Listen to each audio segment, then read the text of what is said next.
magacayga waxaa leedahaa shariic cabdikaboose. shira maanta xagee u socotaa? waxaan u socdaa waddanka Itoobiya Addis Ababa. sababta u aadaysa maxay? waxaan u eedahayaa aniga oo ka mid ah ururka ONLF heshiiska aan ku kala seexanayna annaga iyo Itoobiya dalka Addis Ababa.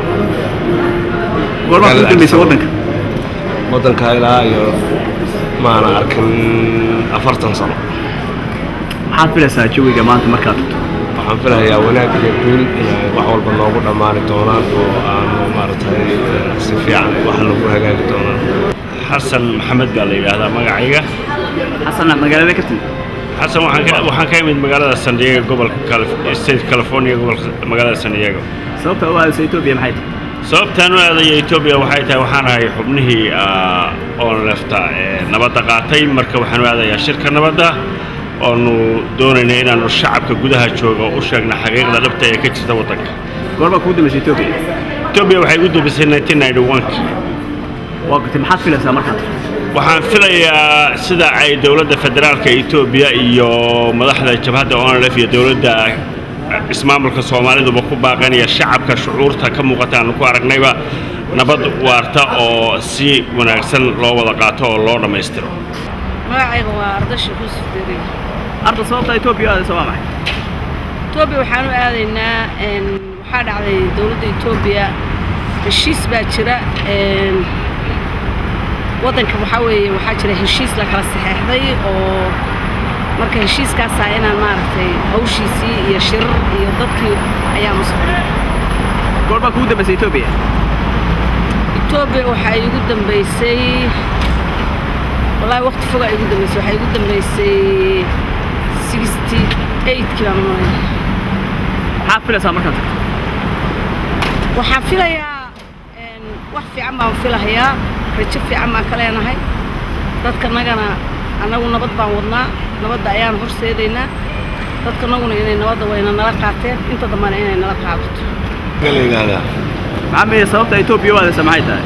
Itoobiya waxaanu aadaynaa shirkadda cid oo halkaas oo dadka lagu heshiisiinayo dowladda Itoobiya gelinka shanaad iyo jabhadda ONLF intaas lagu heshiisiinayo doonayna inaanu ka qayb galno naga casuno. goormaa kugu dambeysay Itoobiya? waa marka aniga igu dambeysay oo Soomaaliya markii dhalatay baan xagga u dambeysay raacday. maxaad filaysaa markaad tagto Itoobiya?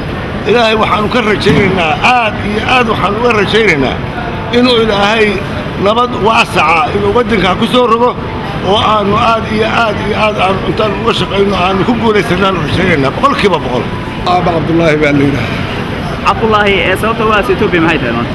Itoobiya waxaa ka jira dhib baa ka jira dadkanagii oo dhibaatada badan soo maray iyo rafaadka guul aanu kol gaadhnay oonu Itoobiya wax la qaybsannay hellayna calankii aanu u dagaalamaynay isaga oo haddii aanu heli kara haddana si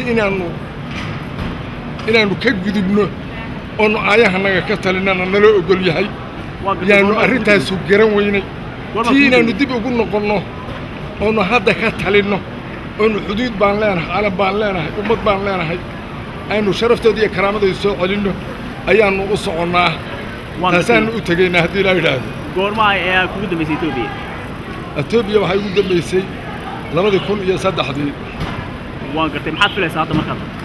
waxaan filahayaa waxyaalaha isku dhaca ah ee dadka walaalaha ka dhaxeeya ee ciidamada isku dadka ah iska hor yimid ee is-afgarawaaga laga dhex tuuray in aanu is-afgarad aanu ka samayno arrintaasuna sidaa ay ku dhammaato ONLF ay shaqadeedii qabsatay iyo hawsheedii hawlaheedii awal hore ka beerdaroobayna ay dib ugu soo noqotay dibna waddanka ugu taliso taasaanu ku talagelaynaa annagu.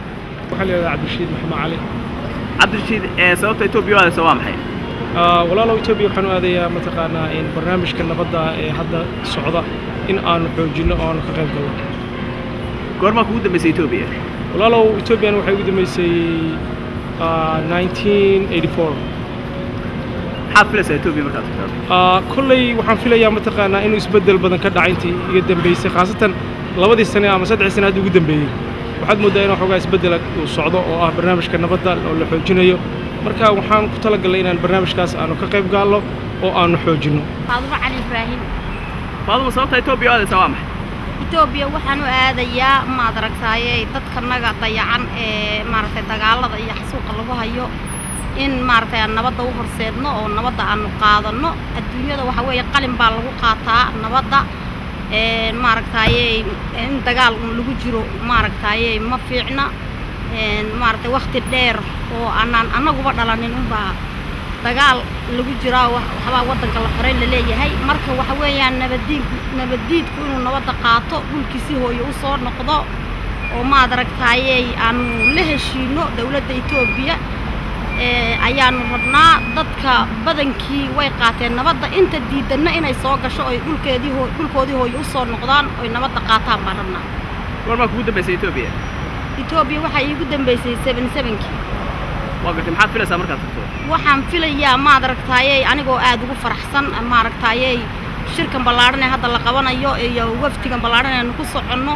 haddana waxaan filayaa inay nabadi ka dhacdo oo farxad iyo ma aragtay wax aad aan ugu farxno inuu ka dhaco dalkii hooyo هذا أحمد مرسل صوتها waa Itoobiya maxay tahay waxaan u aadaynaa go'aankii lagu heshiiyay ee ahaa in nabadgelyo ay ka dhalato ONLF iyo Itoobiya heshiiskii lagu wada hadlay saxiixiisii iyo shirweynihii ururka ONLF iyo taageero buuxda in aanu geyno dalka Itoobiya warba ku dambeysay Itoobiya xilli hore ayaa igu dambeysay oo colaad dheer ay naga dhaxaysay colaadii waxaan ku bedelay nabad maxaad filaysaa markaas Itoobiya waxaan filayaa heshiis midho dhala oo runtii dagaalkii dheeraa ee ummadda Soomaaliyeed ee kilalku ay soo mareen lagu bedeli doono waxbarasho iyo nabad buuxda iyo mashaariic kala duwan iyo dadka oo aayihiisa ka taliya xagga waxbarashada caafimaadka inta